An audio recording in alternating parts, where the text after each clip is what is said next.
We bring on tonight's guest, Abe Cias. I've got 4 encounters I want to read for you. The first encounter reads, I was 12 or 13 when this happened. My mother's best friend has a brother who owned a small camper trailer.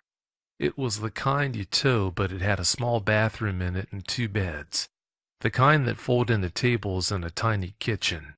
He let my mother and her friend, along with myself and my best friend, have it for a weekend. This happened in the Middle South area of Massachusetts in the rural part of Worcester County. I've researched it a fair bit and didn't find any sightings of dogmen here. I only turned up one Bigfoot sighting way back in the 70s, miles from where this happened.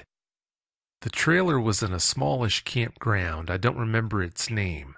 It was summer after school got out, but I don't remember which month. Where the trailer was parked, we had a clear view of the check-in, small convenience store, building, and the pool, but the rest of the campsites were pretty far. Most were out of sight, and the ones that weren't were empty. The trailer itself was close to the tree line. Some of the longer tree limbs actually touched it. The land in that part of the state is somewhat forested, but I'd say there's more farmland and fields there than forest, especially near this campground. There were woods, but they weren't terribly thick or continuous. Standing facing the trailer, the admin buildings were off to the left. To the right, much closer, probably 2 car lengths, were a couple picnic tables. Other than the trees ringing the campground, it was fairly open and very slightly hilly.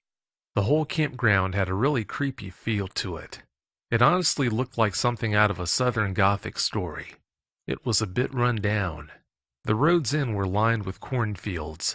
The people that ran it were, not to be mean, but sort of redneck types, right down to faded denim overalls and faint accents. They were pleasant enough, but sort of distant and reserved, especially the guy. He hardly ever looked up when he spoke and didn't deal much with guests. One night my friend and I, who I'm still close friends with to this day, were either getting ready to or had just watched a movie on the tiny television we had. My mother and her friend were out on the picnic table smoking. I want to stop and say I've always been a pretty level-headed person, and I was often told as a kid that I was very mature for my age. The movie we were watching was Aladdin, so it's not like I had horror movies on the brain. Actually, I had never seen a horror movie at that point in my life. If you were standing in the front door, we were in bed on the right. The light switch was on the opposite side of the trailer. My friend said we should turn off the main light and just leave the bathroom light on so we could see the screen better. Now, the bed on the other side of the trailer was the kitchen table, and it was halfway set into a little alcove. There was a window at the back of the trailer over the foot of the bed. To turn off the light, I had to take one step into the alcove. The switch was a few feet, 2 at most, from the window. It was dark out, so I couldn't actually see out the screen into the trees. As I reached for the light switch, something growled. It was the deepest, most resonant growl I've ever heard. I'm 23 now and work at a dog daycare grooming facility, so I've heard a lot of big dogs make a variety of vocalizations. My co-worker owns a 100-pound lab, and her growl doesn't compare to this. I was and still am a huge nature nerd, and I've heard various animal noises in zoos and on television/YouTube. I haven't heard that sound again. The quality of it was canine, or at least reminiscent of one, but it was so deep. I could feel it in my sternum. There weren't many dogs around at all, and we never heard any barking during our stay. I'm positive this was not a dog. We don't have wolves, and it was just too deep anyway, both from the sound and what happened next. I froze when I heard it for a good 5 to 8 seconds. I looked right at my friend, and she was reading the movie case, totally oblivious. I asked if she made a noise, and she said no. What kind of noise? She's not at all the type to play pranks or mess with me. My eyes were watering, and I must have looked scared because she got white and I knew it wasn't her. That's when I moved. It took me maybe 5 bounding steps to hit the bed, but in the split second before I hit the bed, as I was jumping, something hit the trailer. This trailer was at least 7 feet tall. It was up off the ground enough that you had to use the 2 fold-down steps to get in the door. The hit came right above our bed, near the roof. It was such a strong impact it shook the whole trailer. It's hard to describe, but it was like a small area of impact like a fist or rock would have made. I don't think it was a rock though, because it was too forceful and there were no large rocks on the ground in the morning. We of course started screaming and hid under our blankets. I don't know how long we hid, but I think it was probably 15 minutes max. My mother and her friend had been outside the whole time. When I got the guts to peek out the door, they were out there smoking and laughing as usual. They hadn't heard a thing, even us screaming. I've heard black bears growl on television and in person many times. This wasn't the same, tone or quality-wise. Plus, we don't often get bears in this area of Massachusetts. When we got older, we wondered if it was a Bigfoot, but the alleged recordings and eyewitness descriptions don't really match. That growl was so deep and menacing that to this day I won't go near an open window at night. If I have to, I literally get shaky, and I'm not a weak person. My friend doesn't remember as much as I do, as she wasn't paying attention. My mother and her friend believe me, but never heard a thing. The back of the camper was close enough to the trees that they very well may not have been able to see what growled at me, even if it was huge. I still absolutely love the woods. I go hiking whenever possible. I'm currently working on climbing as many of the White Mountains in New Hampshire as I can. I'm definitely always hyper alert though whenever I'm in the woods since this incident. I've only had 2 other experiences that could maybe be called strong. A very odd smell/feeling on Mount Osella in New Hampshire, and a strange 4-legged canine in the city I live in. I've always wondered what growled in that window and why. The next story reads, Hello, I want to share my encounter with what I believe to be a dog man. Now before I continue, I want to say that during my encounter I never saw a dog man. I only heard strange noises that I can't seem to explain. My encounter happened when I was between the ages of 9 and 11. I'm honestly not sure, it's been so many years, but I still remember it like it happened yesterday.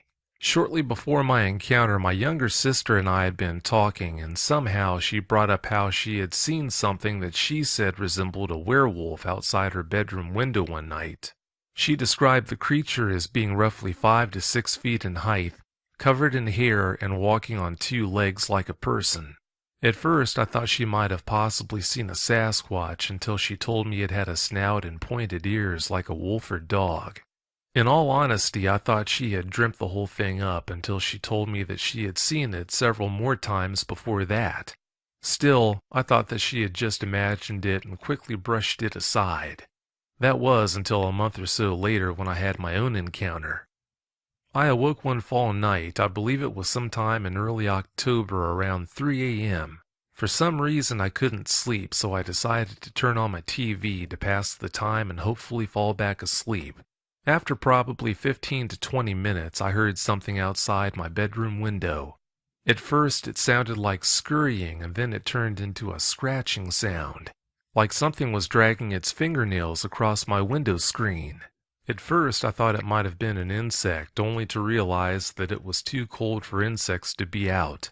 Then I thought it might have been a neighbor who might have had a few beers too many, thinking they were at their house and trying to get in. So I said in a loud voice, "Go home, man, you're drunk and at the wrong house." There was no response. There was just that continuous scratching on the window screen. At that point, I was a little worried and noticed that my drapes were slightly open in the center towards the bottom. I also noticed that my legs could be clearly seen from the outside, so I quickly moved them. Whatever was outside immediately stopped when I moved, paused, and then began scratching faster. This continued on until the sun came up, just a continuous pawing/scratching at my window from 3:30 a.m. until 7. I was absolutely terrified the entire time. In all honesty, I felt like whatever was outside was playing with me in a malicious way and that it viewed me as food. Now, I can't say with 100% certainty that what was outside was a dog man, but I do have several good reasons to think it could have been one. Number 1, my father and I are both hunters, and everyone in our neighborhood knows we own guns. Almost everyone in our neighborhood owns one also. It would be foolish to scratch on someone's window at 3:30 a.m. and not expect a 12-gauge deer slug to come ripping through your head or chest if you did that here. Reason number 2 is people that I have told my story to have asked me, how do you know it wasn't a Bigfoot? I have heard of Sasquatch peeking in people's windows and being generally very curious. However, why would one sit outside my window for almost 4 hours pawing at it? It might do that for 5 to 10 minutes maybe. After that, it runs the risk of being seen and or shot. I just don't see it being a Bigfoot. Thanks for letting me share my story. The third story reads, I own 200 acres of land in Hillman, Michigan. One time I heard a single loud howl from what, I don't know, shut up 2 or 3 dozen coyotes. After hearing that howl, I didn't hear the coyotes for weeks. I also found 2 mangled deer carcasses on my property. We do have bears here, but I've never heard of a bear outrunning a 200-pound deer. I don't go out into the fields at night anymore because of something that happened on my property on October 26th of 2012 at about 9 p.m. Something took a doe I had shot out of the back of my truck. My truck is lifted 4.5 inches and sits on decent-sized tires. My truck had run out of gas in my back field next to a patch of woods on my property. I'd say the field is about 15 acres. It's a little spread I always use. I never had this kind of thing happen, though. After I shot the deer, I took a nap. It's what I usually do so I can give the deer time to die if it runs. I just track the trail it leaves behind. Quite a bit of time had passed since I had shot the deer, so the other deer had time to calm down and come back into the area. I had loaded the doe into the back of my truck and started the engine. Before I even hit the gas pedal, I noticed the engine was chugging, so I shut the truck off. I grabbed my headlamp and got out of the truck. When I had walked around to the back of the truck on my way back to the farmhouse, that's when all the noise started. As I was walking away from the truck, I heard turkeys up in the trees making noises and the sound of something running through the leaves. I thought it was just another deer running away. Then I noticed that the noise was getting quieter, so I stopped. What I heard next sounded like something was scratching on the side of my truck. Then I heard what sounded like a boar hog squealing, so I started running. We have hogs around here, but not very many of them. After running about 200 yards, I could see that nothing was chasing me, so I stopped running. Whatever was making those sounds, I figured it didn't see me, so I just walked the rest of the way to the house and kept listening to see if I could hear anything. While I was listening, I heard something that sounded the way a pit bull sounds when it's playing with a chew toy. Whatever it was, it made deep growling sounds and a couple of thumps that sounded like a golf ball hitting the ground. It wasn't very loud, though. I stayed up for maybe an hour listening, and then it just went quiet outside. It was completely quiet. There wasn't a single noise. The last encounter reads, while I was out walking my dog at about 5 a.m. early one morning, I turned to go down an alley. There was a very fresh dusting of snow on the ground. One side of the alley had a big space like there should have been a house there, but there wasn't. Looking at the ground right in front of me, I saw a very large set of dog tracks. They appeared to be coming through the vacant lot area on the one side of the alley and continued through the alley where I had just come. The thing that really captured my attention was the fact that the tracks were so far apart and definitely bipedal. I measured them by walking step by step from one track to the next, toe to heel, and estimated the tracks to be at least 8 feet apart. I care for wolf dogs and have spent many hours in the woods with them and have become very familiar with their tracks in the snow and how they appear when they're running. This animal had to have been quite large and moving very fast from the appearance of the tracks. My wolf dogs step in their own tracks, something I've noticed dogs don't do, and it's always obvious they're quadrupeds. I had never heard of the dogman before, but the minute I saw those tracks, I knew I was looking at something very unusual and began to research the possibilities of what could have left those tracks. This was in Ames, Iowa, late winter, early spring, 2014. Thanks all 4 of you for submitting those reports.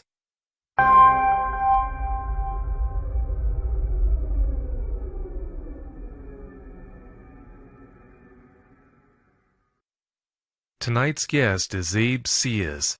Abe, welcome to Dogman Encounters Radio. Thanks so much for coming.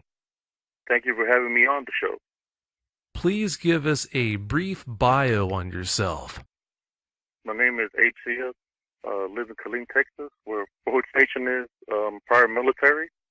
I live in Elms Grove Estate, mobile home park.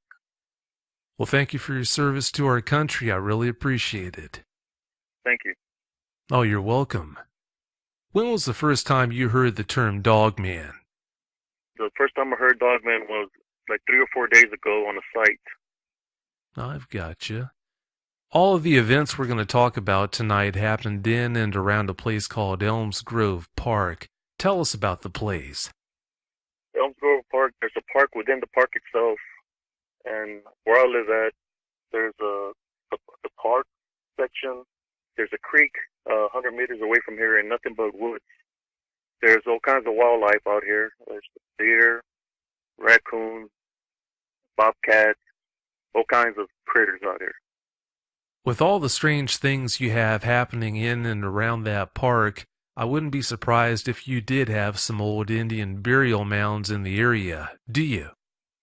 All I know is a woman, a Philippine woman, that her son was a historian for an Indian tribe in Arizona that lived in the corner near the wood line.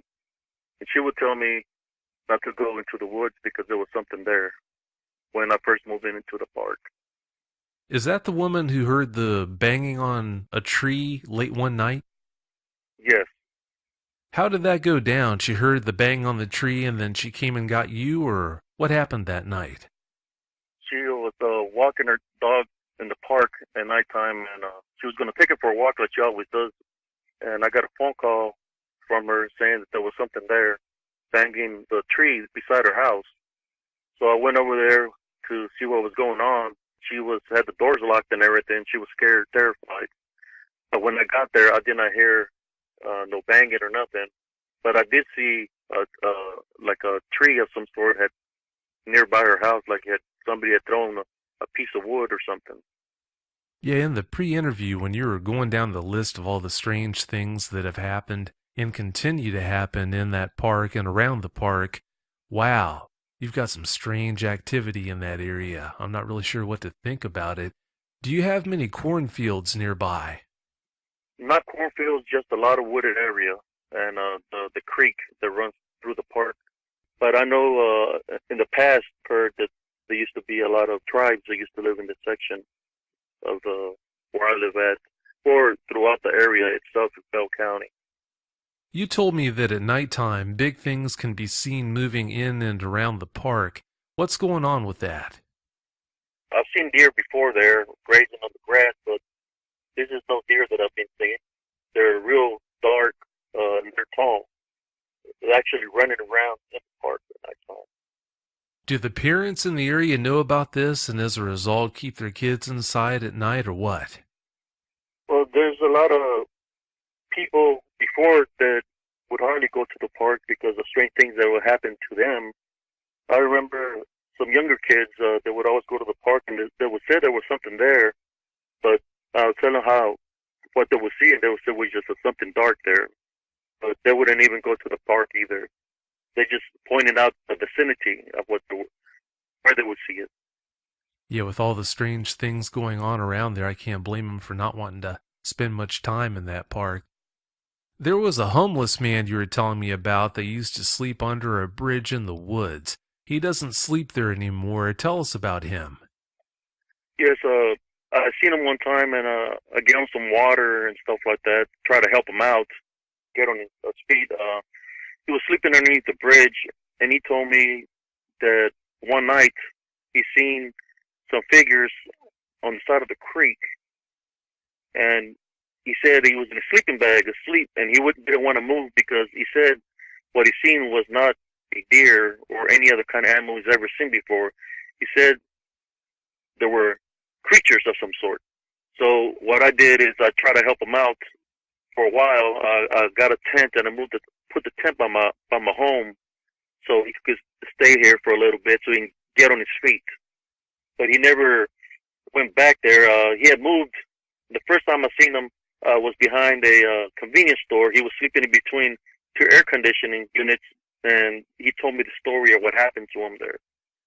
You said he moved on and refused to sleep there, but there's someone that is currently sleeping under that bridge, a homeless person. Yes, I went down to see, and there's a tent set up underneath the bridge right now. Ew, that's pretty unnerving. I wonder if that person, whoever it is, has seen anything or knows the potential danger that they're putting themselves in. I don't know, but I'm thinking I might have to go talk to them about that area as soon as I can because I don't want nothing to happen to them. Yeah, I'm sure if they don't know about it, they'll appreciate you filling them in on what's going on there. All right, Abe, let's talk about that first encounter you had with the dog man. What happened that night? My AC unit had given out. I had a window fan giving me air, and I heard a woman yelling for help. I shut off the fan, and I heard the woman still yelling for help. So I came outside, and I was hearing the voice of a woman yelling for help. So I went back inside the house, grabbed a bat, and I came out, and I started following the voice, the cry for help. Went through the park. As I cut through the park, I could hear that the voice was coming from the wood line itself. So I'm out there listening to this cry of help. So I grabbed my bat that I had in hand, and I went into the darkness of the wood line, following the cry for help. When I walked through the path that was there, and I went around the bend, I could hear the voice getting closer and closer. So I kept on being cautious with my bat in my hand, ready to swing to see if I've seen somebody doing something to this woman. But when I got to a certain location in that wood line, the cry for help stopped. When the cry for help stopped, it felt weird to me because it was around 2:30 or 3 in the morning, and I'm thinking at that point in time, what am I doing out here if there's no woman to help? When I turned around, that's when I seen them. I seen 6 of them, 3 on one side of the path and 3 on the other. They were pretty tall. I would say between 8 to 9 foot tall. I could see their eyes glowing, looking at me. At that point in time, the only thing I could do is not be afraid because I don't know what kind of animal or creature I was dealing with. So I started praying within myself and tried to stay as calm as possible. As I started walking forward and praying within myself, I could see these creatures looking at me, and they were following me with their heads. I was short compared to them. I'm 5'11". I kept on walking, and I kept on praying, and I came around the bend, and as soon as I came out of the wood line, I started walking a little bit faster. When I got halfway through the park, I took up running back home. I was in shock when I got back home, that I had to take a shower just to realize what just happened in the wood line. At that point in time, my son was 5 years old, and I gave him a big hug because I believe I was in a predicament that I shouldn't be here right now. So you hear these screams. You think it's a woman in distress in the woods. It's nighttime. You go charging up that path into the woods trying to save whoever this poor woman is. You get a certain distance in when you decide that maybe it's not worth pursuing, so you turn around, look, and see 6 dogmen. You've got 3 on either side of the path. At that point, when you saw them, you have to admit most people in that situation would be very reluctant to walk between these dogmen to try and get back home. I've got to ask you this. If you hadn't walked down that path between those 6 dogmen, what was your other option? If you went the other way, how far would you have had to go to get to anything? I had no other option because all around me was wood line. The creek was 25 meters away from me. It was pitch dark in the woods. The only option I had was to go back down the path that I came through. I know I'm not no superhero or nothing like that, but being trained in the military, I know fear in combat, you're not supposed to fear fear itself. So that's exactly what I had to do, is just focus fear out of my mind at that point in time. I wish I had that gene, because in that situation, Abe, I don't see how I could have put fear totally out of my mind. That's not a good situation to be in. All right, so you're walking down that path. You've got 6 dogmen on either side of you. You said they're between 8 and maybe 9-ish feet tall. As you're walking amongst them, did you hear them make any sounds? Give us a play-by-play on what you saw, heard, smelled, anything like that. I believe they were sensing if I was afraid of them, because as I was walking forward, I seen them looking at me, and as I was passing them, their heads were looking at me to see, I believe, sense me, sense if I had any fear in my body of some sort. They was seeing what I was going to do. I'm thinking if I would have took off running or been afraid, that maybe I wouldn't have made it out of the woods that night. That if I would have took off running, they probably would have chased me. That's what I believe, like any wild animal would do. I don't think it can be argued you handled it the right way. If you hadn't have handled that situation the right way, you wouldn't be here to even talk about it, so hats off to you for that. You've got some brass to be able to handle it the way you did. It was about, at that point in time, the only thing I could think of is make it home safely. I had to zone them out of my mind, even though they was there looking at me. I had to take my mind somewhere else. The only thing I could do is pray within myself. I believe that's what helped me, was the prayer that I was saying the Our Father within myself, and that's, I believe, what helped me, guide me back into safety. Well, it sure sounds like you did have some outside help that night to be able to get through that nasty situation. When you saw the 6 dogmen, was there any kind of a variation in their appearance? Did they all look the same color, same build, same eye color? What did you notice on that? They were all around the same height. What stood out the most, since it was pitch dark, I think I had no flashlight or nothing like that, was their eyes. And as high their eyes were, they were way taller than me. That's what, it was their size that kind of freaked me out the most, how big they were. And they were standing. They was standing on 2 legs. I could just see their silhouette of their bodies and the eyes at that point in time. The glowing eyes that was looking at me. They were white. White eyes. White eyes. That's what I seen that night. Wow, that's strange. That had to be one sight to see. How close to the path were these dogmen? The path itself, I would say, would be like 7 to 8 foot wide, and I walked along the center, so there was probably like 4 feet from each side away from me. They were close, real close to the edge of the path, that I could see them standing there. I'm more sure they could reach and touch me, as big as they were.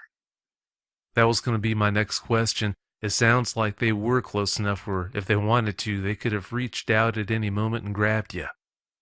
Oh yeah, they could have easily, I believe, taken me out there from each side. I felt set up. When I turned around and I seen these creatures there and I didn't hear the woman yelling for help, I felt like I got tricked into going there like an ambush of sorts. I've heard that they might be able to make sounds like a baby's cry and some other strange sounds. I've actually heard recordings of strange sounds that they've made, but I've never heard any sounds that could even approach sounding like a woman screaming, so I don't really know what that's all about, what made that sound, but it sure makes you wonder. If they can make a sound like that and lure people into the woods somehow, that just makes it even worse. If I understand this correctly, you never did hear them make any sounds. As you were walking between them, you're saying that they were silent. Silent. I didn't see them standing there when I was going towards the voice, but when I turned around, I believe they were right along me all along. As I walked through the path, I just didn't see them because I was, my mind was focused on finding the woman yelling for help. But when I turned my back around, they was right there behind me. Ooh. I believe they was trying to sneak up on me of some sort. That is strange. If they were trying to sneak up on you, Abe, what I really don't understand is you turned around and wound up walking right between the whole group of them.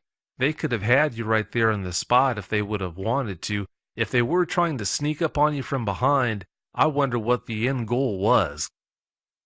I'm thinking that they wanted me to get scared and take off running a different direction instead of the path that I traveled.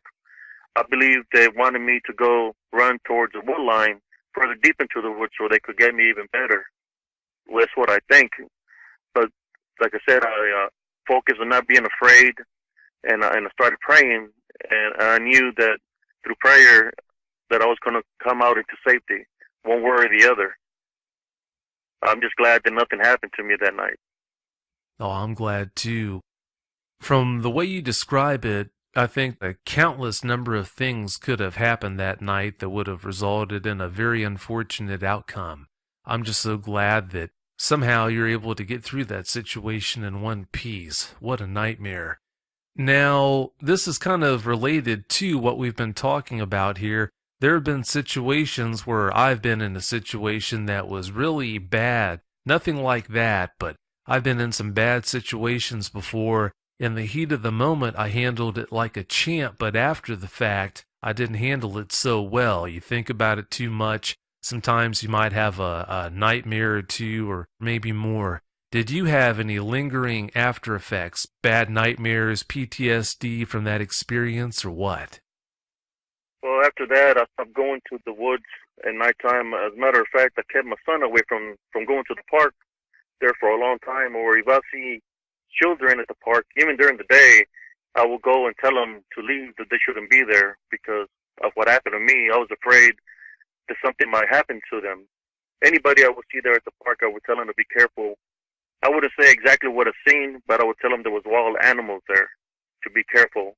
So I was looking out for the people that will go into that section of the park where I had that encounter. No one knows what it takes to get these things to attack, why they attack, when they do, but I think if almost anyone else would have been placed in that situation that you found yourself in, I'd say there's probably a 90% chance that that person wouldn't have walked out of there alive. Moving on to a different topic here, Abe, you talked about that den, that strange den you found in the park. Tell us about that. Yes, I found a den, and there was a lot of skeletons of skulls of different animals. But I found a Doberman dog, a black Doberman dog, with his spine ripped out of its back, and it looked like the kill was maybe like a week or 2 weeks old, but he was laying there with his spine ripped out. That had to be one sight to see. You said you did find a whole bunch of skulls in that den as well? Yes, different skulls from different animals. You could see the sheds of the furs, different furs, all over the ground where this den was. I've seen two of those dens. One was in an open field, and the other one was underneath a big tree in another wooded section, and a lot of bones there also. In the park itself, I found the tails of cats and dogs, but no bodies. So I don't know what happens to the bodies of this animal. But I always find tails of raccoons, tails of foxes, tails of squirrels, but no bodies, just the tails. That's really strange. Sure makes you wonder what's going on behind that. Well, moving on, Abe, let's talk about the other dogman encounter you had. From what I understand, you had this one with your nephew? Yes, it was. I was sitting in front of my mobile home on a picnic table. He was just fixing to graduate high school, and he was talking about wanting to join the military. So I was telling him what to do if he wanted to join in. And as we were talking, it was around 1, 2 in the morning. It was fresh, a fresh night. I felt like something was looking at me. When I turned to my right, I seen a head over my neighbor's SUV. And at that point in time, I thought somebody was trying to break into the SUV. So I took off over there to see who it was. But then, as I went around the SUV, I seen something going out the back gate of the yard.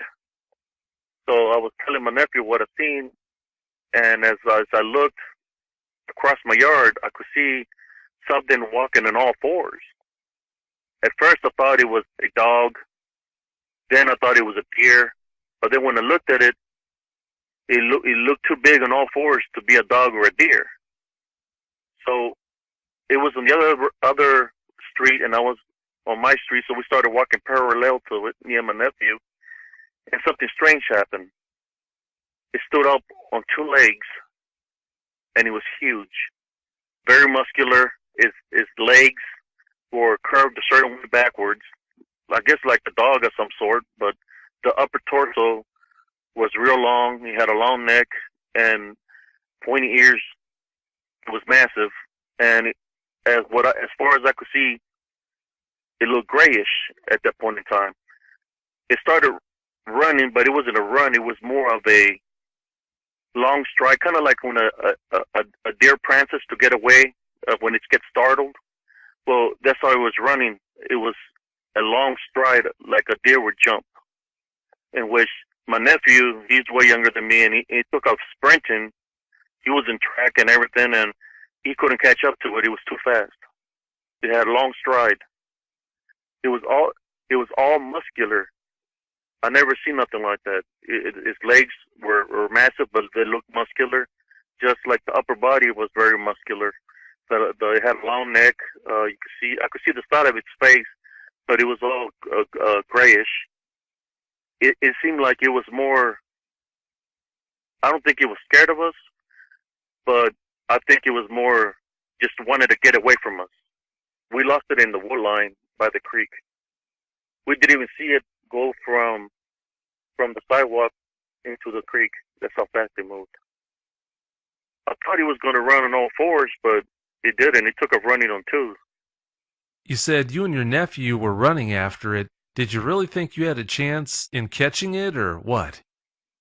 Not a chance in catching it. I wish I would have had a camera or recorder to record that event that happened, but like I said, I was just outside talking to my nephew, so I didn't have no camera, no recorder. I just wanted to see where it was going to, and I seen it go past the mobile home, and that's the last time I seen it, which the only thing I could think, he ran into the wood line. But yes, we had no chance of catching it. It was too fast. I'm so glad you didn't catch that thing. I don't think that would have been a good situation if you had. He was looking at us, chasing it, because it turned his head some, looking at us. But it reminded me of how a donkey looks at you before it takes a kick at you. But it was pretty big.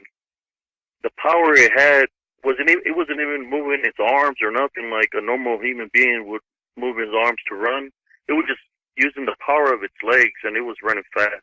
I don't even consider it a run. I consider it more of I guess one step is like a run for it, but it was too big. It was massive that by the time it took 3 or 4 steps, it dusted us. It was too fast. Yeah, sounds like it was pretty fast. These things normally are, so I'm not surprised it was so easily able to outdistance you and your nephew there. The stride of it, I think it's what gave it the distance from us. It's stride. It's a long stride. I'm not sure how long after that incident it was, Abe, but you told me about a picture that you took of what you'd believe to be a dog man. Tell us about that photo. The following day, when I had the first incident in the wood line, I went back to take pictures of the area just to see what I caught in the vicinity. Because at that point in time, I didn't know what had happened the night that I heard the woman yell. It just felt weird on me of what happened to me, and I just wanted to go to the area to take pictures to see if I caught anything. The sun was settling down, and I took some pictures, and I believe I showed you the picture of what I believe to be maybe a dog man standing by a tree. You could see something, but it's not a good picture. Since I had the encounter, I'll be able to tell if it was the same thing I seen the night before, but it looks the same, the silhouette of what I've seen. So I think they were still in the area at that point in time. You sent that picture to me. I took a good look at it. It wasn't clear enough to tell if that actually is a dog man or not. It might be, but like I told you after you had sent it to me, I just couldn't see the subject clearly enough to make a solid determination on exactly what I was looking at, so I really don't know, but I will post that picture in the YouTube version of this show. I just try to look up for people not to be afraid, not to have fear if they're running to something like this. It's hard because that's in our nature to be afraid. It's part of our structure of the senses, but I hope nobody ever encounters something like that, especially at night. I'm a spiritualist, and I used to go out there in the park all the time, and I used to go walking at night. I don't do that no more. Not after that incident. You used to cut through the woods to go to the store, Abe. You used to take the same path every time. One day you found something that was interesting on the path. Tell us about that. Well, I remember one time I was cutting through the path, and I found the path is like a little cliff. You climb it, and there's a tree that's there that we would normally grab the tree and pull ourselves up. When we try to go across the path again, the tree was broken in half, like something broke it. Not just that tree, and then there was another tree that was blocking the path itself, like something didn't want us to go through that path. Any ideas on what might have done that? Do you think maybe a person did it? I don't think it was a person because that tree was pretty thick, and the way the break looks, it doesn't look like it was sawed off. It looks like it was just broken. You could see the tree was broken, and it was a solid tree. It was just broken, like it got broken like when you break a stick. That's the way the break looks.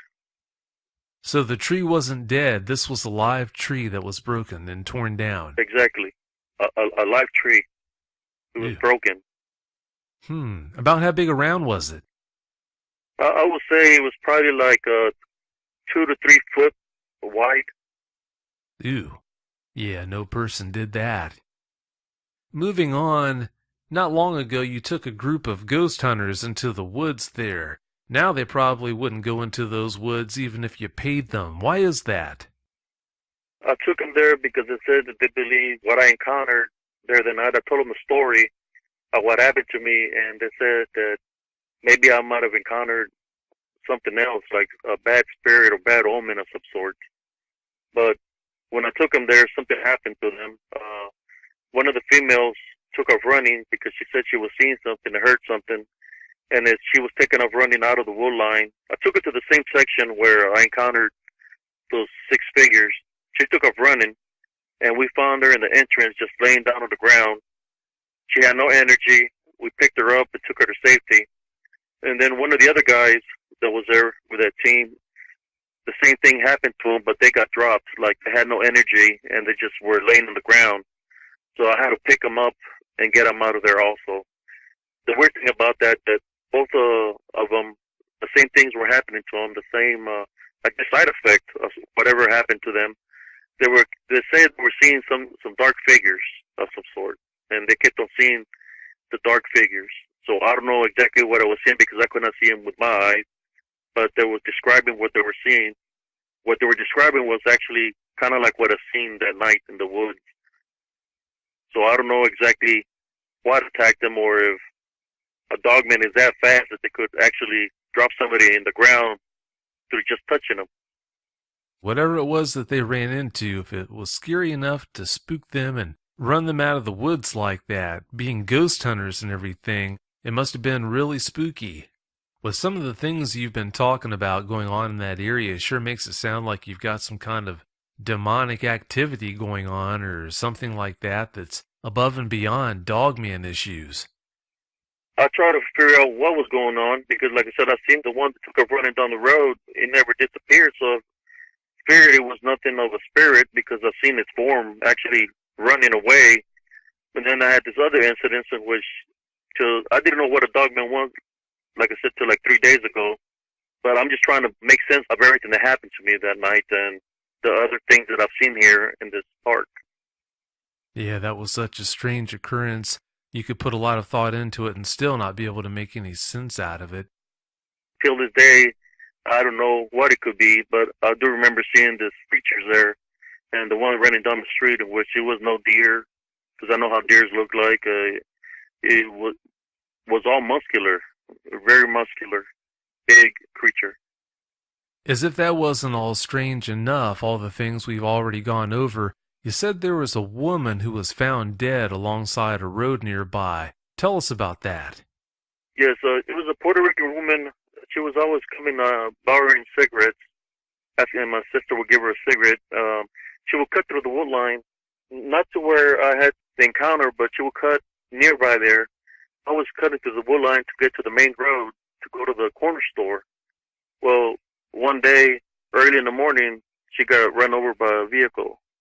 The person said that she just jumped in the way of the vehicle, but this woman, she was never depressed or a woman that's just going to jump in the way of a vehicle. So how she got in front of the vehicle, I really do not know.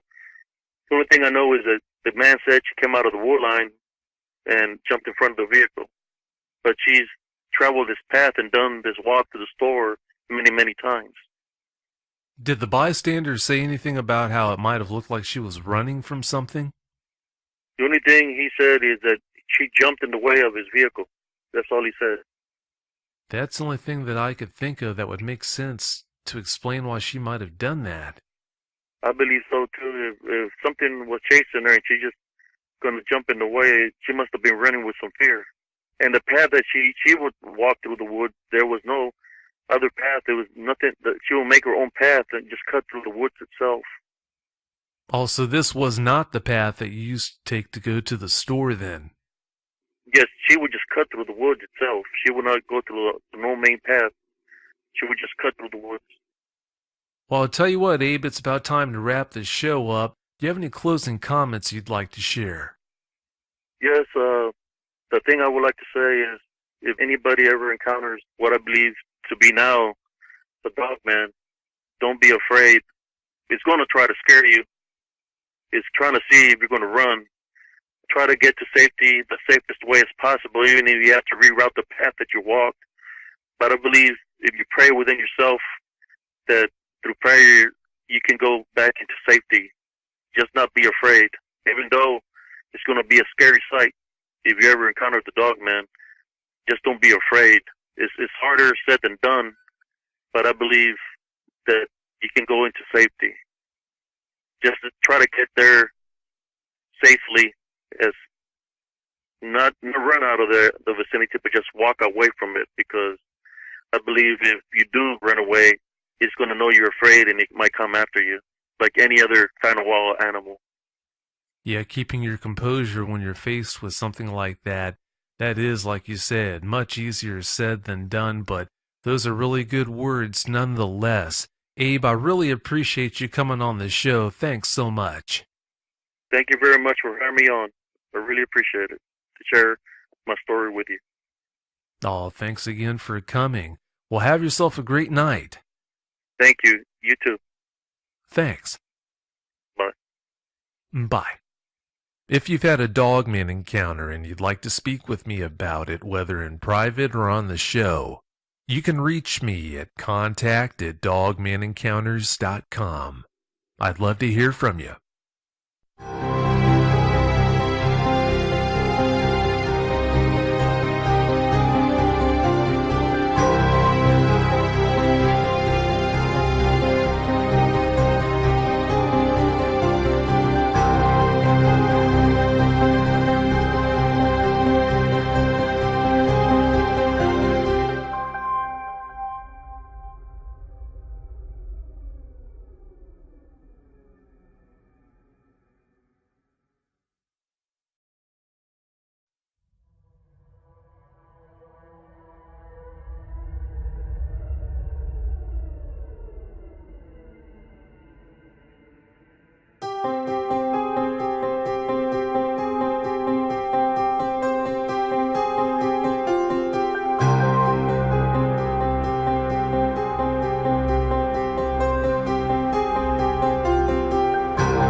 Episode 54.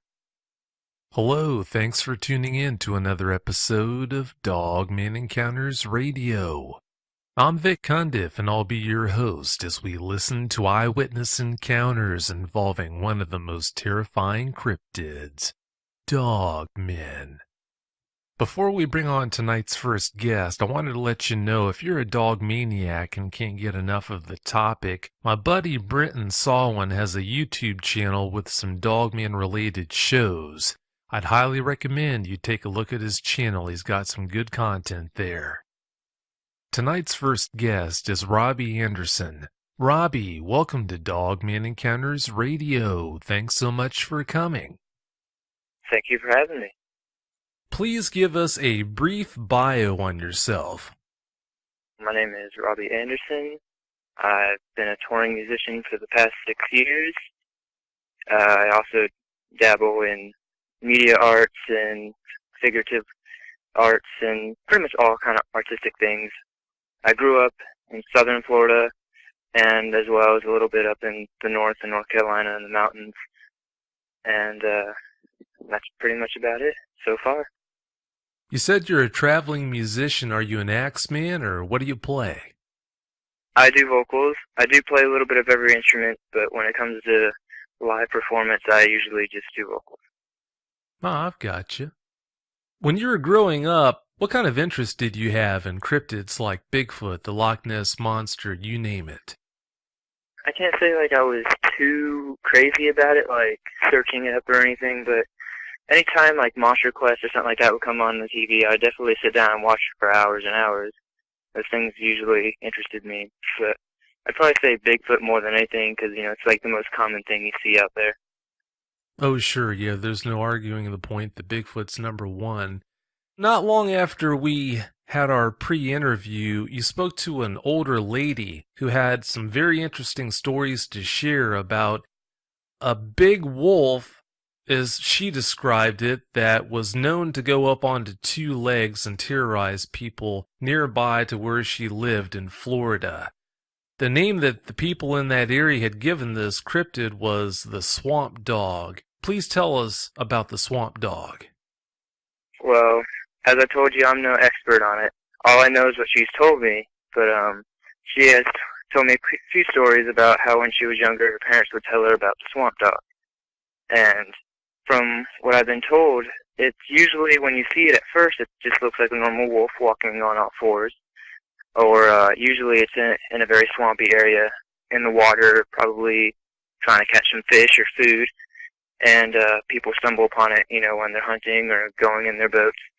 And people describe it as standing up and then going from about probably 4 to 5 feet on 4 legs to about 6 to 7 feet on 2 legs.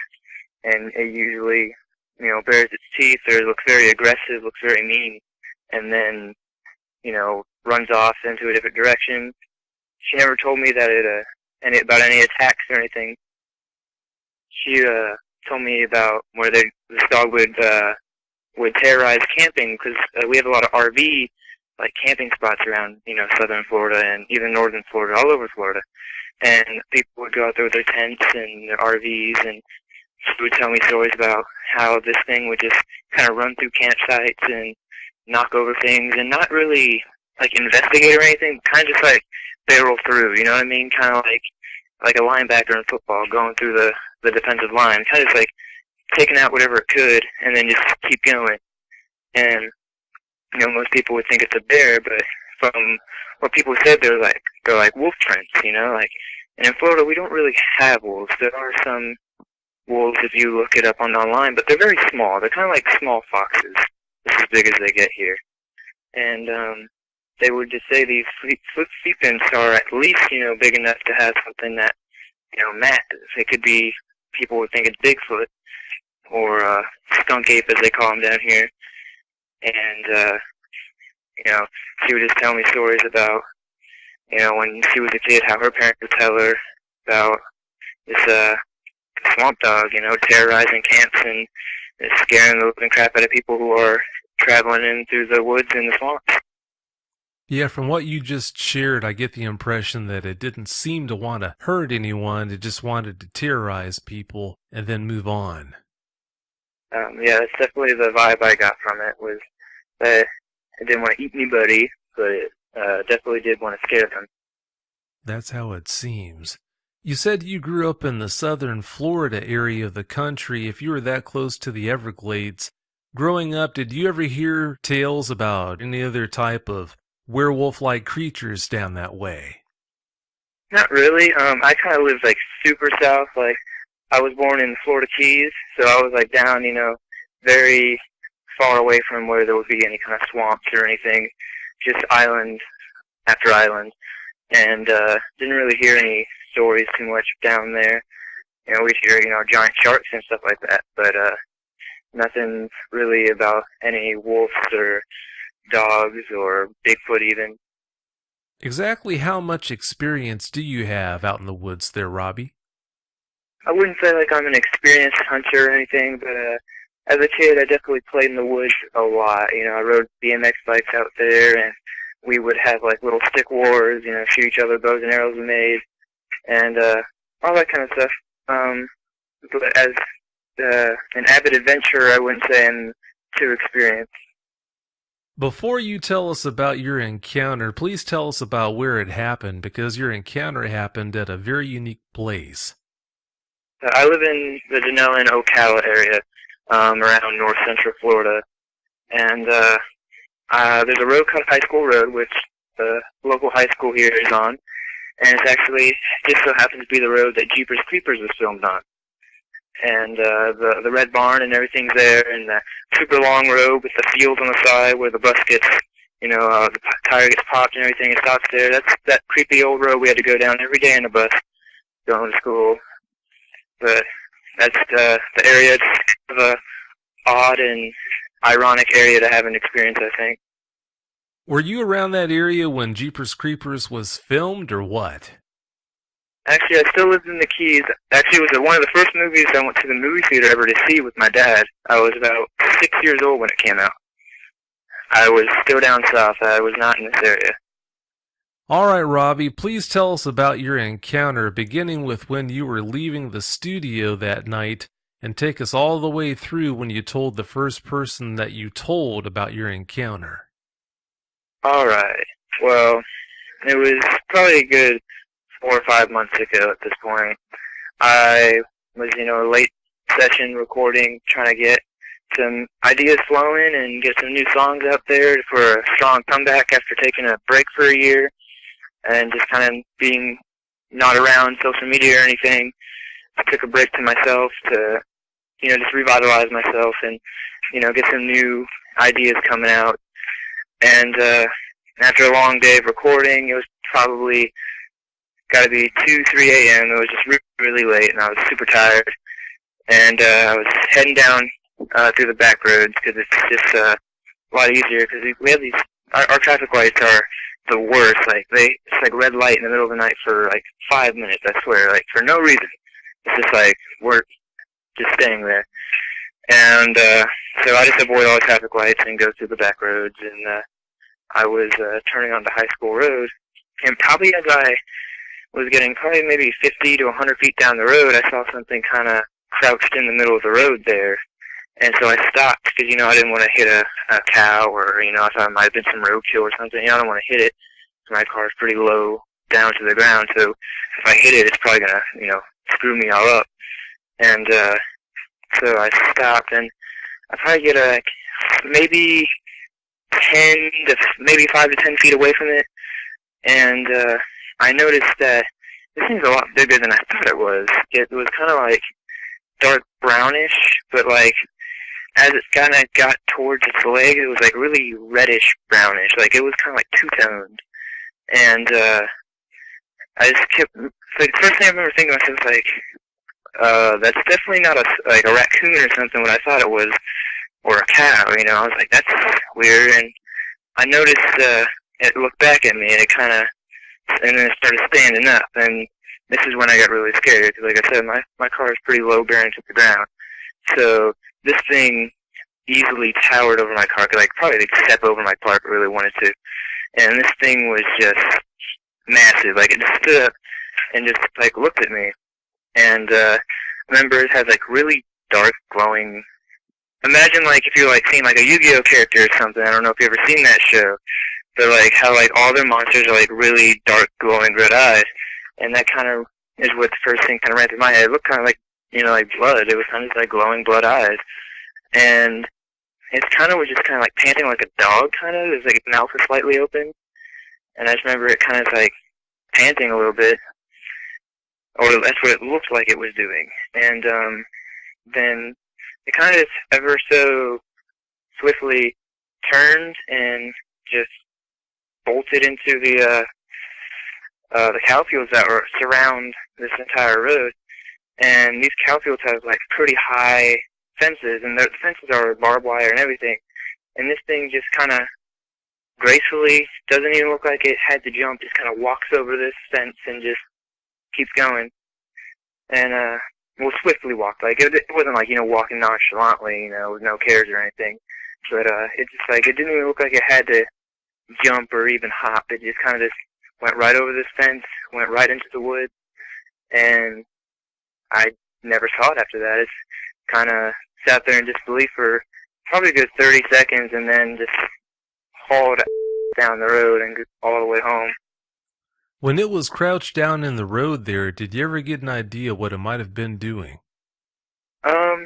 You know, my first thought was maybe it was, you know, eating something, but like I said, I didn't notice anything else in the road there. It was just kind of crouching there. And my second thought is maybe it was, you know, taking a break, because it did look like it was panting a bit, because its mouth was kind of open, as dogs kind of, when they're hot, you know how like they kind of just keep their mouth open a little bit? That's kind of what I have been thinking, but, you know, I really have no idea what it could have been, you know, doing, just chilling there in the middle of the road. You talked about its size. You said it looked like it might have been able to step over your car. You talked about how easily it went over the high cattle fence. You ever get an impression, how tall do you think this thing was? Honestly, like, I felt like, I've met Shaq in real life, and I felt like he was like the size of Shaq.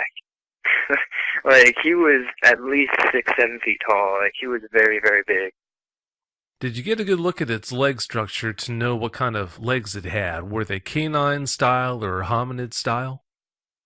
So I really didn't get too much of a good look, because, you know, once it got out of the way of my car, you know, my lights weren't shining on it anymore, so it was blending in very well with the dark, and I didn't see too much of its legs, and I was just way too focused on its kind of its head, trying to figure out, you know, if it wanted to eat me, or, you know, if it was gonna attack me, or what it was gonna do. But I unfortunately didn't get too much of a good look at its legs. As it was going past you, what was the distance when it was at its closest? Easily touching the car. Like, I have no idea if it did, but I remember when it did turn, I had this feeling like, you know, it was gonna like flip the car or something, you know, go like full Hulk or something. But definitely when it was turning, its arm and hand was definitely so close to the car that it might have actually touched my car. When you got that good look at it in the headlights, you mentioned the two-tone color it seemed to have. Without me being too specific with this question, did you notice any other peculiar quality it had as far as its markings or color went? I'm pretty sure I told you in the pre-interview where it kind of had like almost kind of like hyena kind of looking thing, you know, where they have kind of like little, almost kind of like cheetah print kind of looking little, like U's towards the bottom of this waist area. You know, like where the legs and the waist meet. The waist and the legs meet, kind of like where the colors start to shift almost. I noticed where there was kind of like a little, looked kind of like almost like wounds almost. Like it was kind of like dark, kind of like U's, like kind of like a horse hoof kind of, but, you know, like not as big. Well, that's interesting. You didn't mention anything about the hyena prints in the pre-interview. This is the first I had heard of that, but I want to share something with you. If dogmen have hyena prints, for whatever reason, they almost always have them from the waist down. On only a very few occasions have I heard about people reporting dogmen that had hyena prints like that above the waist. I don't know what that's all about, but what you're telling me, it blends perfectly with what I'd expect to hear. What kind of weight would you expect this thing to have? Oh, man. I feel like it kind of was massive, but not like in a fat way, you know, like very muscular. So I feel like it was definitely, it's gotta be like 600 pounds maybe, but, you know, it's gotta have that muscle mass to be able to move that quickly with that weight. But I definitely feel like it would be at least 600 pounds.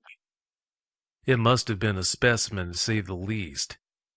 Since your window was up, you probably couldn't smell anything, but I still want to ask you if you did hear any sounds or smell any smells when this thing was right there by your car. I think, there's just too much adrenaline at the moment when I was there that I don't remember smelling or hearing anything. I do remember hearing its feet kind of patter, when it started running, but I don't remember, hearing any, noises it was making from its mouth or any smells. Moving on, you said that you never got the impression that dogman wanted to hurt you, but did you ever get the impression it was upset about you being there, interrupting its actions or activities, whatever it had been doing? Yeah, I definitely didn't. From the actions it kind of did as it just kind of ran away, it didn't feel like it wanted to hurt me at all. And when it looked at me, it looked super scary, to say the least, but I didn't feel like it wanted to cause harm to me. But, I could be reading that wrong, But, I don't feel like it was upset with me or, that I was interrupting it or whatever. I feel like it was more kind of, confused maybe, because it kind of just got up and was like, am I in the way or something? And then kind of just left. So I feel like it was maybe more confused than anything. With that being such wide open country, it sure does make you wonder why something like that would decide to take a nap in the middle of a highway like that when it's got all those places where it could do that and never be seen. Your instance there is not the only time where they've done something like that. A lot of other people have been in the same type of situation as what you found yourself in that night. Have you ever heard about any dogman encounters in that area that other people have had?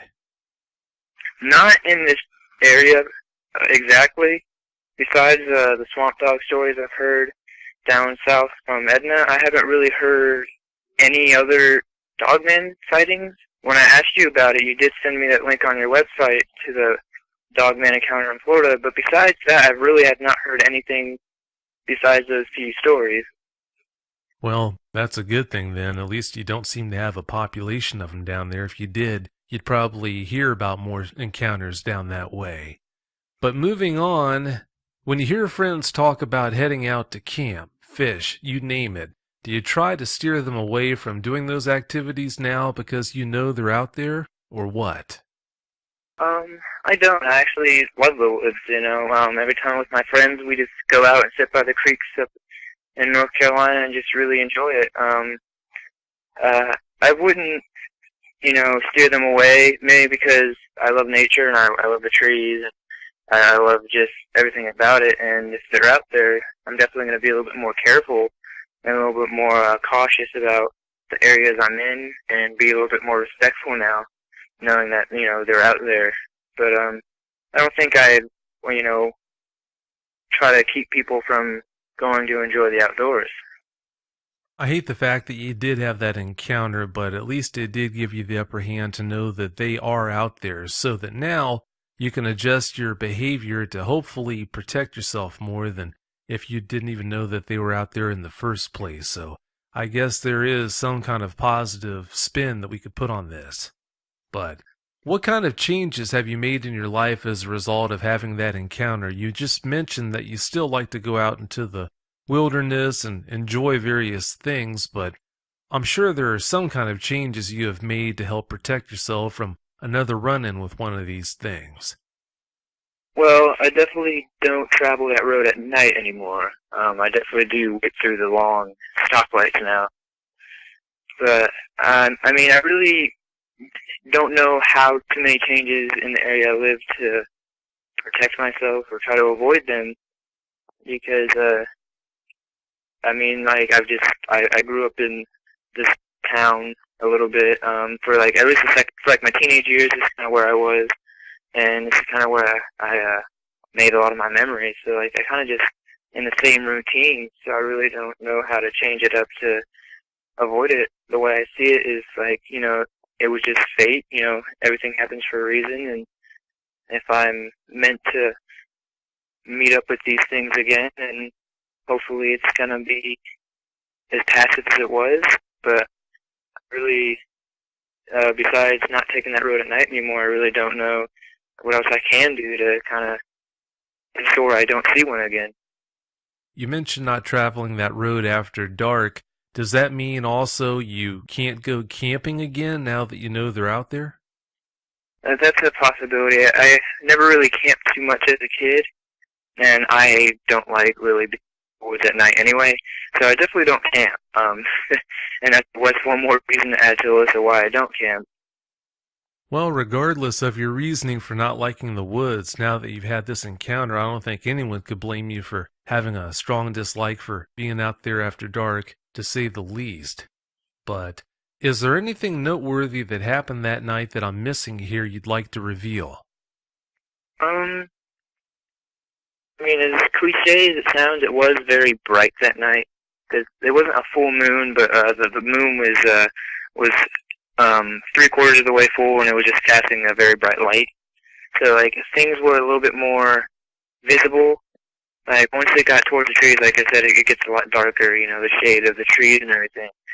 But, the road was pretty, you know, a lot brighter than it normally would be on that road, because there's no street lights or anything out there. So, I mean, it wasn't like daytime bright out there, but it was bright enough to where if I happened to get out of the car, I could probably, you know, I could see, you know, my car from at least a foot away.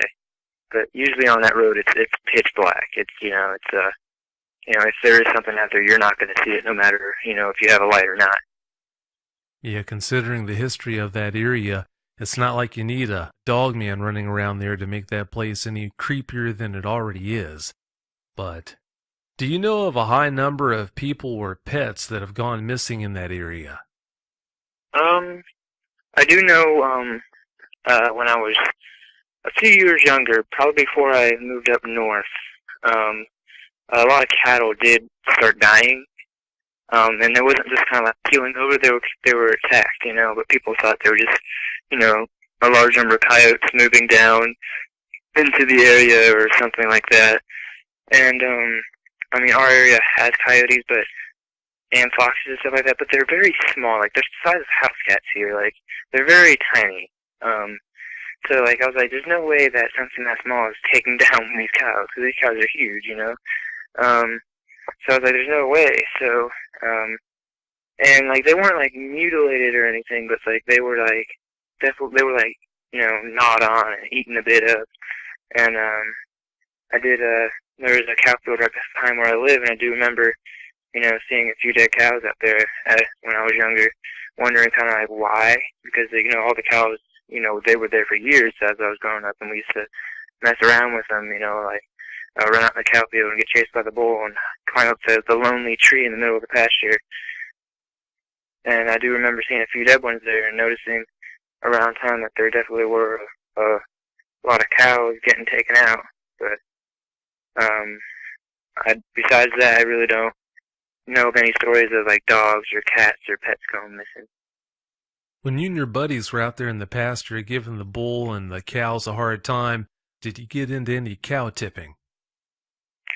We tried to cow tip, but we didn't know what we were doing, so when we were getting near it, we start laughing, trying to push it, and it's so much harder than it looks. Like, they're so much heavier. Like, we're like, okay, we're just gonna push this thing over, and then it was just like we'd push with all our force and nothing would happen. Like, it wouldn't even like stumble. It would just kind of like wake up and look at us, and we'd start running. You know, it's funny. I used to work with a guy who, as a kid, used to love to cow tip, but he went out one time and made the mistake of trying to tip a bull, and that cured him of his fascination with doing that. It wasn't pretty how that ended out, but anyway, do you have any closing comments you'd like to share with us? Yeah, if you do have any encounters, definitely contact Vic. You definitely do feel a lot better after you talk to somebody who is open-minded and knows, you know, about these creatures. As Vic always says, there's no experts in this field, but an unbiased ear is definitely something that goes a long way when it comes to getting the grief and the, you know, like the pressure of, you know, having this on you with no one to really talk to about. If you do see one, I mean, I wouldn't let it affect your life too much. I mean, I do understand, like, it's definitely traumatic, and it definitely has me scared of the nighttime now. I used to love the nighttime, but try to, just coexist with it. Because, I mean, these things have obviously been around for hundreds of thousands of years, probably as long as we've been around, maybe longer. And we've coexisted with them this long. I'm sure we can continue to coexist that way. But the more we invade the forest, then I'm sure they get more aggressive. But that's a whole different topic. And I mean, I just definitely contact Vic and tell him your stories and your encounters, and keep up the great show. Well, thanks again so much for coming on the show, Robbie, and thanks for those good words. I really appreciate it. Of course, anytime. Big fan of the show. Oh, well, thanks for listening. Well, have yourself a great night, okay? I will, and you too. Thank you. Bye. Bye.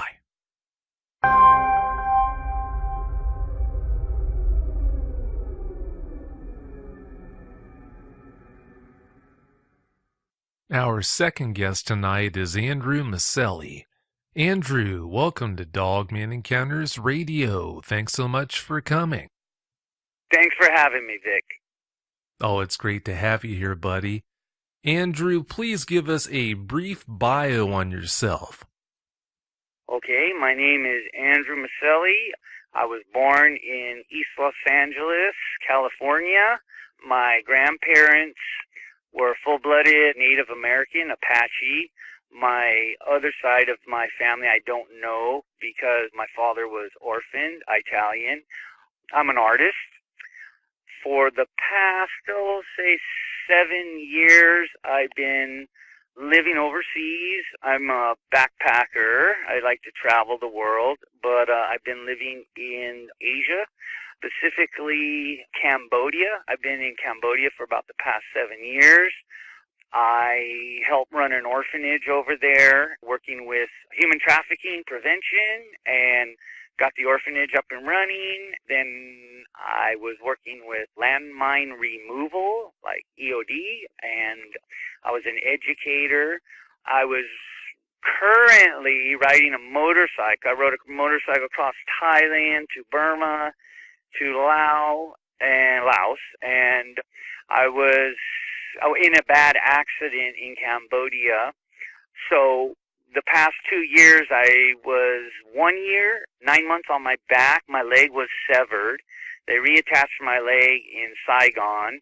I just spent 2 years in the hospital, 1 year getting surgeries. I've had 9 surgeries. And I just spent the last year learning to walk again.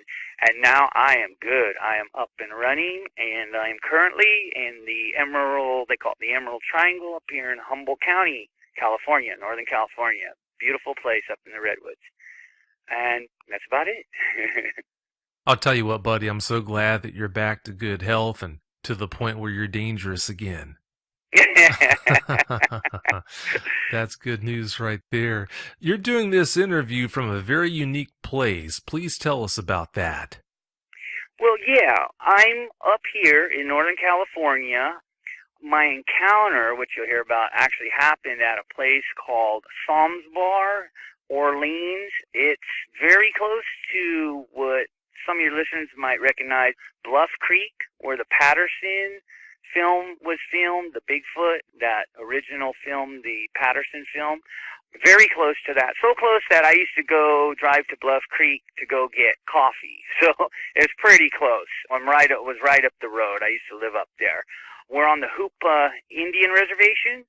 And yeah, it's a really, really beautiful place. And I'm actually doing this interview from a few miles south, and I'm actually, if I stand up, I'm currently looking at the riverbed where the Patterson film was filmed, the sandbars and the water.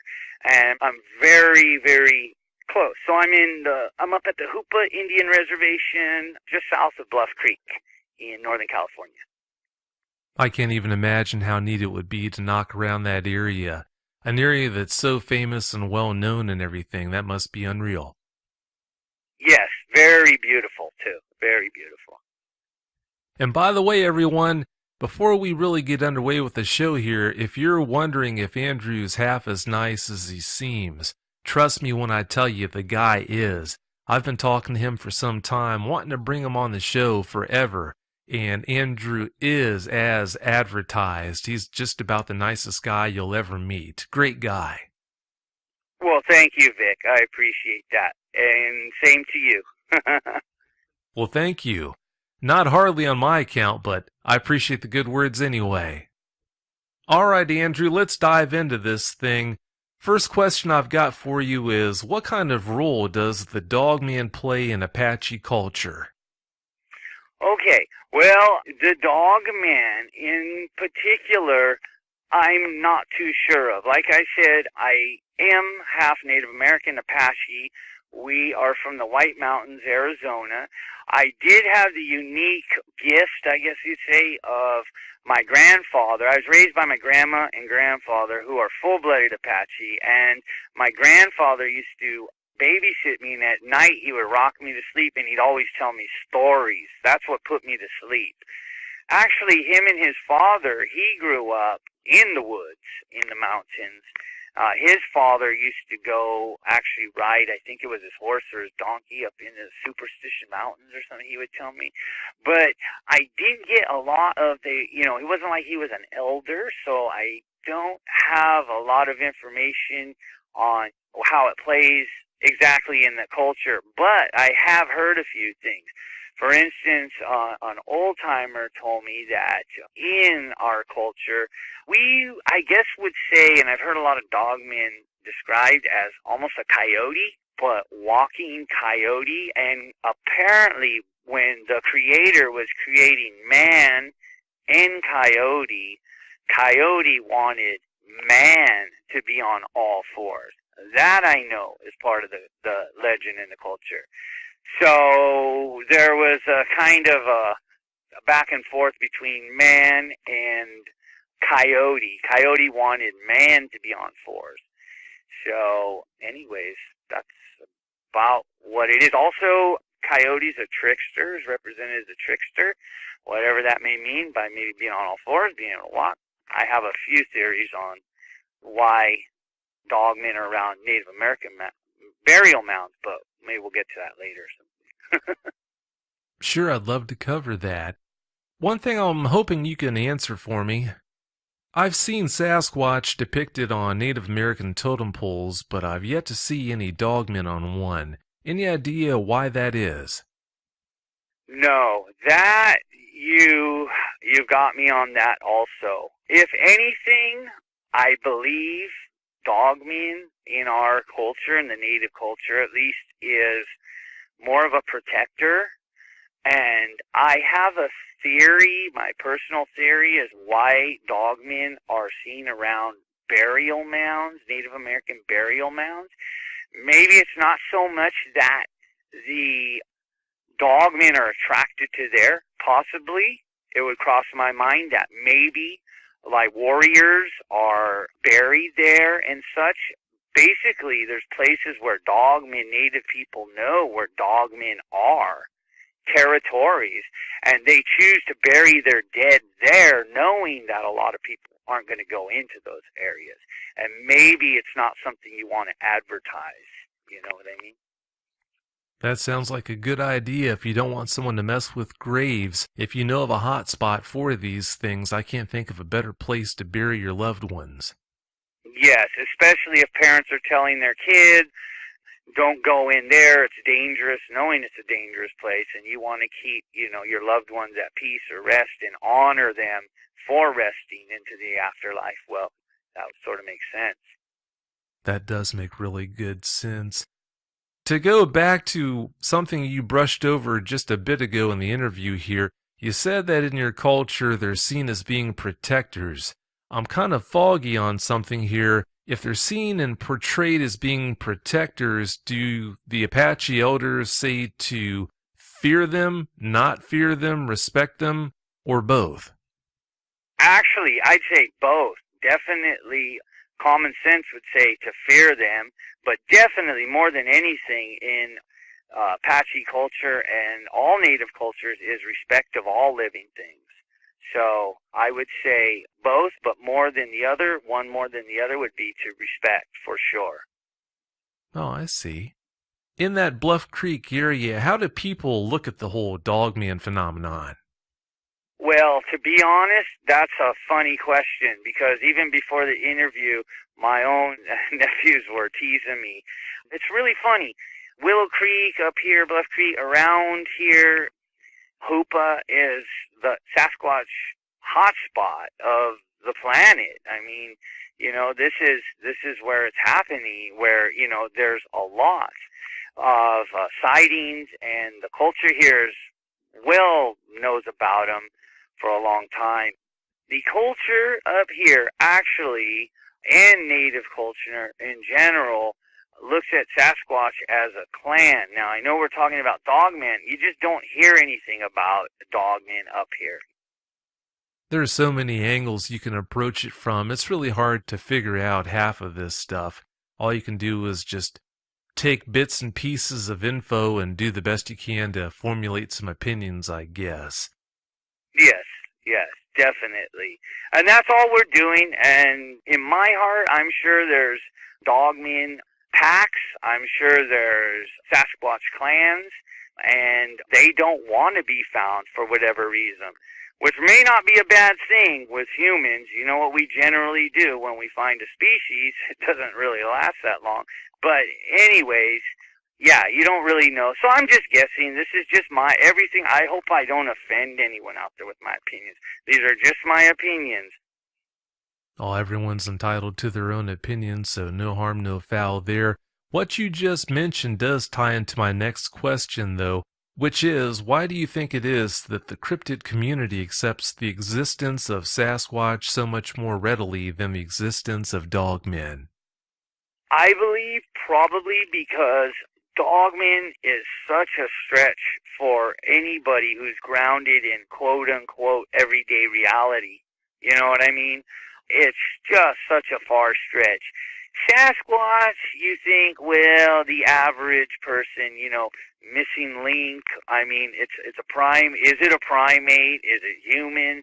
It's so close to us. But dogmen, from my understanding, you have dogmen from what they call the dire wolf, hellhound, all the way up to the dogman that can just rear up, all the way to, you're more of an expert on any of this than me, but dogmen that, they basically walk and run on two legs. They just go down on all fours sort of to get speed, get back up, and then you have dogmen that are almost, to me, personally, like I said, it's just an opinion, but I think possibly even made it with a Sasquatch. And that's where you get the almost baboon looking, like the Seven Shoots photo, just where they're massive, almost Sasquatch / dogmen.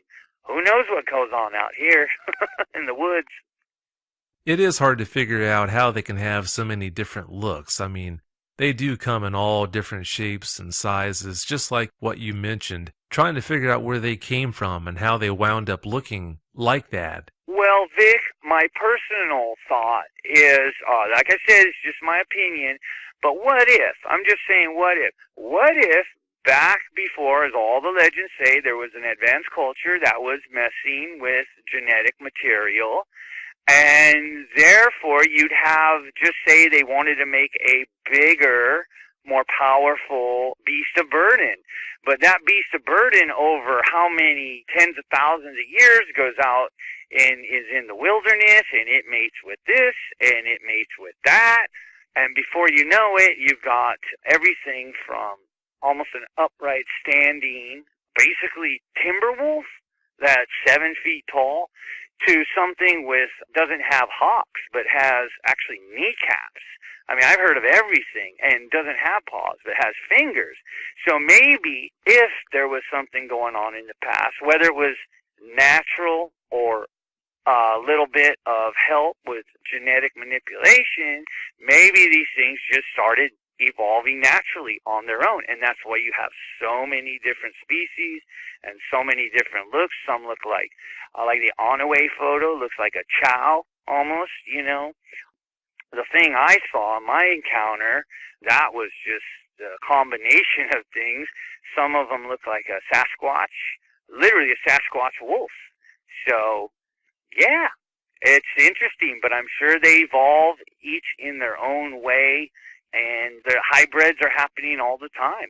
I sent you that photo of the puppy that we found up here in the woods, and that thing is, man, I mean, what is that, a chow, timber wolf, chow, Akita? It's just a funky-looking dog, but it's definitely not a purebred, I don't think. You know, I don't know, it's a feral dog. Anyways, that's an opinion.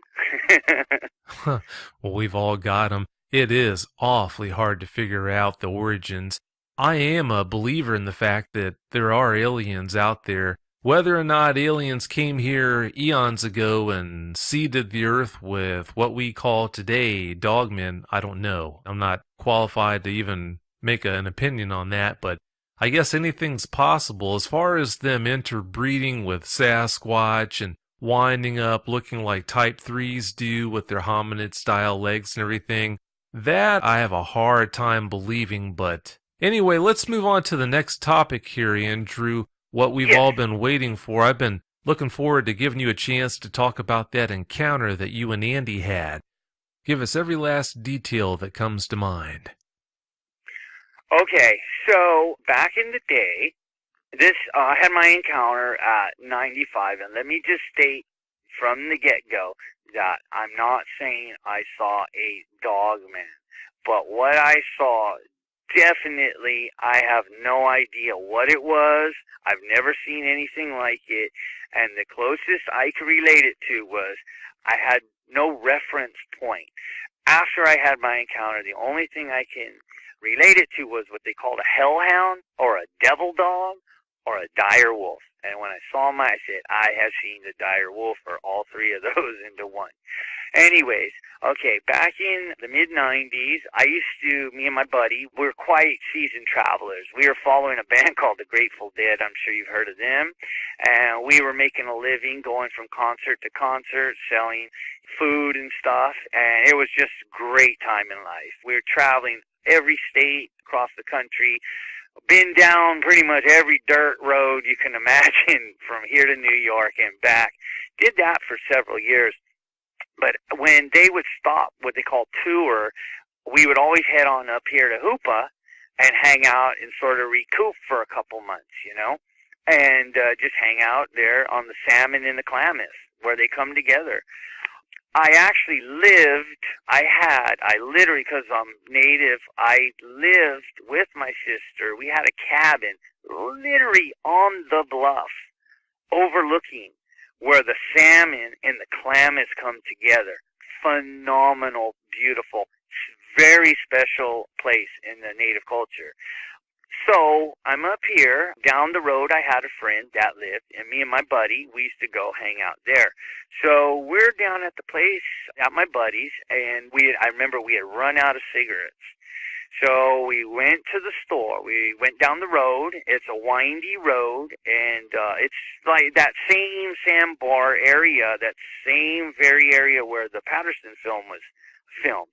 Anyways, we were driving down that road. We went to the store, got cigarettes, and when we were coming back, there's a big bend in the road. It does an actual C, a big C. So you are not able to see what's as you're coming around the road. But boom, right there, dead in the center of the road, was sitting the biggest, massive, crazy looking, it almost looked like a cross between I had no reference point at the time.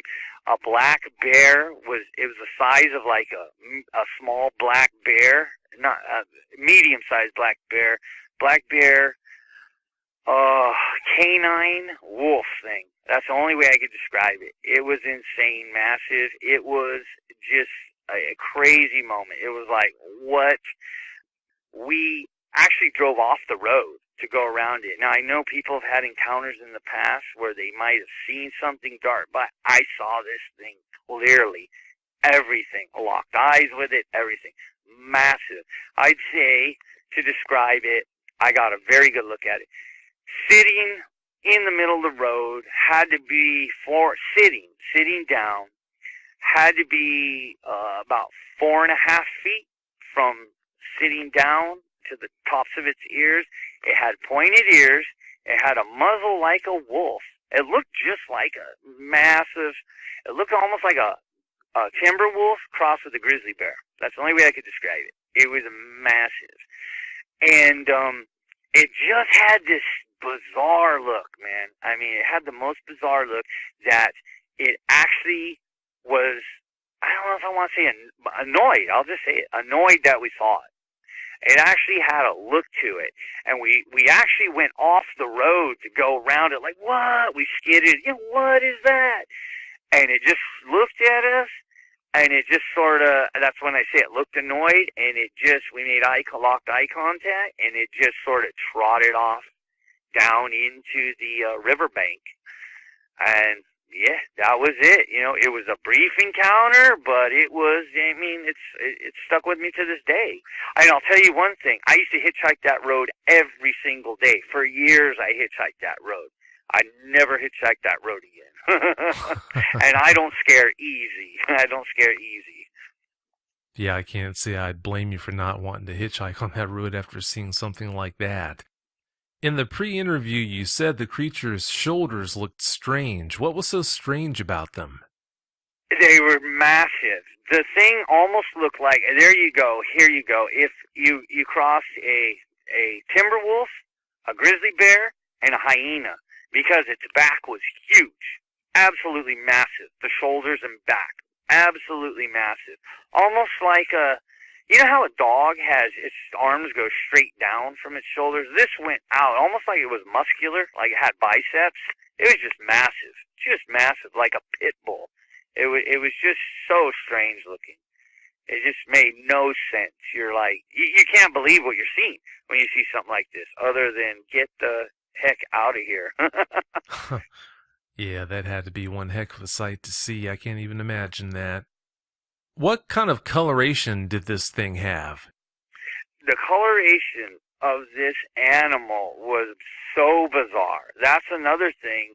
It would look like almost the color. It was massive, sort of like a bear, but it had pointy ears, definitely really pointy ears. It had almost spotted, grayish fur. And another thing I didn't tell you, when I told you the size, it was about 350 pounds. I guesstimate 2, maybe even 400 pounds. It was massive. I'd say more around 400. It was massive. I'd say 350 to 400 pounds. It was just massive. It didn't get up and walk on 2 legs, but I saw it very, very clearly from the front, and when we tried skid it around it from the side. It was very multicolored, but it was gray. It had almost gray patches. Beautiful in a weird way. Spooky way, but very, very stunning, beautiful. Just freakishly beautiful in a weird way. Oh, it sounds like it. From the way you described its appearance, it almost sounds like its coat had a Timberwolf type pattern on it. Is that correct? That is correct. That's exactly what I'm trying to say. That had to be a sight to see. When you guys were driving around it as it was sitting there in the road still, I guess holding its ground, you said it looked agitated at you. Was it watching you the whole time that you were doing that, or what? Absolutely. In fact, I got the feeling, it didn't dawn on me then, but later when I thought about it, I got the feeling maybe, possibly, because the way it was sitting in the middle of the road, almost like it was guarding. Maybe it had pups or something that was crossing behind it, and it was holding its own. And, for us to go off the road in a car, it didn't budge. It didn't budge. It didn't move, and it kind of just stayed there until it was finished what it was doing, and then it, like I said, looked annoyed and trotted off. Yeah, if you're that big and that tough, I don't think you'd have to move off the road for much of anything, so I can't really blame it for doing that. Yes. Have you heard about anyone else in that area having a dogman encounter? No, I haven't, but I did tell you in the pre-interview, last week your guest had mentioned something about, and I've heard this about other encounters with dogmen, about screams. kind of almost sound like a woman screaming or something like that. And last week, the guest said it was a woman screaming for help or something. In the native culture, you hear about sounding like a baby crying. You know what I mean? But I had some friends that were camping up in the woods, and they were out hiking around, and they were 9 hours, they told me, 9 hours from any trail or road, way, way, way out in, go camping for a couple of days into the woods. And, well, from the road. They were 9 hours from the road, but in the middle of the night when they were packing up their headlamps and stuff, they thought a scream, a human scream, pitch, the pitch was a human scream, screaming really loud, and it was aimed at them. That's what they said. It was aimed at them, freaked them out so much that they laid on the ground. And like I told you, they told me they laid on the ground, didn't go back to the campsite or nothing until the sun came up. So it must have been pretty scary. And they don't know what it was. And if it was a human, I mean, come on, 9 hours from a road, you know what I mean? I think they were scared, from my understanding. What one of them told me, that they were just so scared they hit the dirt and just didn't move because it kept on screaming, and it was focused at them. It wasn't just a one-time thing. This went on for a while, and so they just laid there and didn't move, and they laid there all night till the sun came up.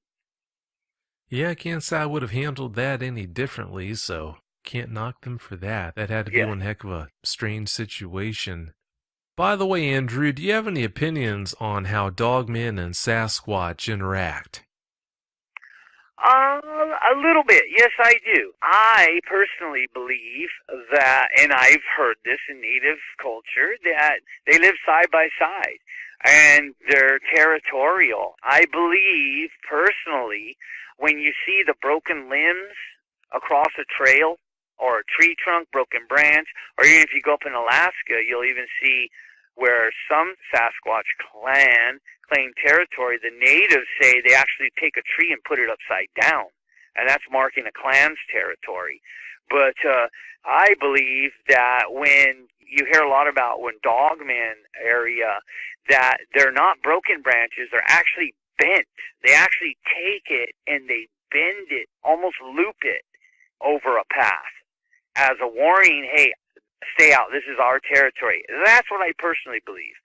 I believe that Sasquatch, like I told you, Sasquatch and dogmen evolved side by side, and that they've developed certain territories for hunting and such. This makes sense. And I believe that they have separate territories. One marks their territory by breaking branches. The other one actually loops it over, and that's why you see a lot of that around the, I guess in the Midwest, around cornfields and stuff. Anyways, that's my opinion. I'm still kind of foggy on how you look at dogmen with regards to how dangerous you see them as being. If you were living in dogman country and had kids of your own, would you be really worried about your kids' safety? Absolutely, with kids. Absolutely. If I had kids and I knew there was dogmen around, or even Sasquatch, absolutely, 100%. For me personally, not an issue. I don't go looking for them, but even right now, as I'm talking to you at this moment on the phone, I'm hours into the redwoods. You know what I mean? I'm way up here, and for me, it's very peaceful. I love nature. I love the redwoods, and me personally, I'm not scared. But if I had children and I knew there's dogmen around, for sure. Even my pets, if I knew dogmen are around, I'd worry about my pets.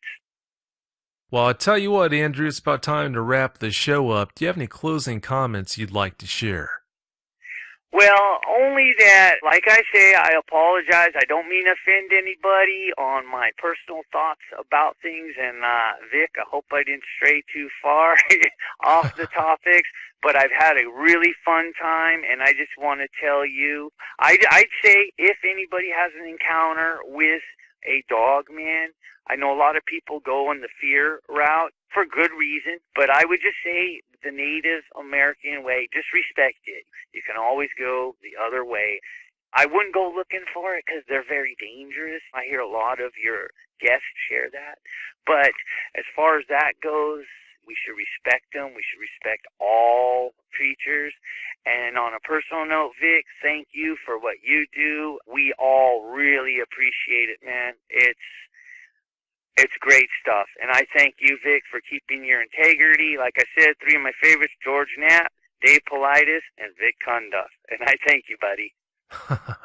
Well, thanks so much for the good words. Like I said earlier, I'm so glad to finally be able to get you on the show here. I've been wanting to do this for quite some time. Thanks again so much for coming on. Well, thank you, Vic, and hello to all your listeners. And I had a good time, Vic. I had a good time. Good talking to you, buddy. Oh, it's always great talking to you, too. Thanks again. Well, you have yourself a great night, okay? Okay, and you don't be a stranger to me. Count on it. That's no problem. Well, we'll talk to you later. Okay. Thanks. Bye-bye, Vic. Bye. If you've had a dogman encounter and you'd like to speak with me about it, whether in private or on the show, you can reach me at contact@dogmanencounters.com. I'd love to hear from you.